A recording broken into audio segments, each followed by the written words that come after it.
Namaskar and welcome to Spoorthi Wellness. Today let's try to explore aspects about anger. What happens when we get angry? Our blood boils. You're not able to think clearly. Your emotions run havoc. They are all over the place. And in this process, many a times we end up saying something or doing things that we later regret. We end up hurting people. We end up burning bridges or spoiling relationships. So this is not a very harmonious space, right, or very contributive space to be in, because clearly we can't think clearly in this. When we are angry, our decision making is impaired. So we are in a very non-contributive space, so to say, or in dis-ease and pain. So how do we move away from anger? For that, you need to first understand, why do you get angry, or why does anyone get angry? We get angry because of three reasons. Whatever we are angry about in the other person, first and foremost, that same quality is within us. B, we hate that quality. And C, we have a judgment that that quality is bad, which is why we hate it or dislike it. So if I'm angry about, if somebody has, say, not kept his or her word, and I'm angry, I'm fuming, I'm furious because that person has been doing that time and again, then believe you me, the first thing I need to become aware is that that particular quality is within me as well. So I also don't keep my word. However, my conscious mind is not aware of it. And when I see that quality in another person, it reminds me of that same quality within me. Subconsciously, this happens. Our subconscious mind is reminded of that. And since I hate that quality about myself, my blood boils and fumes. So how do we move out of this space? First and foremost,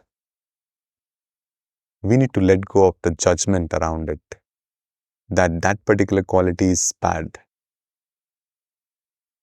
See, nothing in this world is good or bad. Everything has a natural outcome in this three-dimensional world that we live in. Everything has a cause and effect. So if I do not keep up my word, the natural outcome of that is that people stop trusting me, right? And if people stop trusting me, I really can't form meaningful collaborations or partnerships with people. I really can't have work in teams. I really can't have meaningful, for lack of a better word, collaborations with people. So that impairs my ability to be successful in this three-dimensional world, right? It impairs my ability to work with people. And that's the natural outcome. There's nothing good or nothing bad about it. If you're comfortable with the natural outcome of that particular trait, then you don't need to change or do anything about it. But if you feel that there's a lot of disease in it, and you feel that you'd like to do something about it, then what you can really do is to kind of let go of the judgment that it is bad from your inner space. And alpha healing energy tools, kind of alpha healing portals, energy portals, help you do that. Once this judgment is released from your inner space that that particular trait is bad, you're in a very beautiful, comfortable position, relatively comfortable position to accept that aspect about yourself. Your conscious mind is then in a space to accept that part of you. You know, that you don't keep your word to others. Because now there's no judgment that it's bad, so you don't hate it. So now you can accept that part of you. And the moment you accept that part of you, energy shifts. Things release from your inner space. Things begin to shift in your inner space. And that particular trait begins to dissolve. Earlier, it was holding a very strong grip over you, and there was a curtain on top of that, so you could not see it. Your conscious mind was blind to it or was not aware of it. The moment that your conscious mind become aware of that trait, its power begins to fizzle, or it stops having the same grip on you.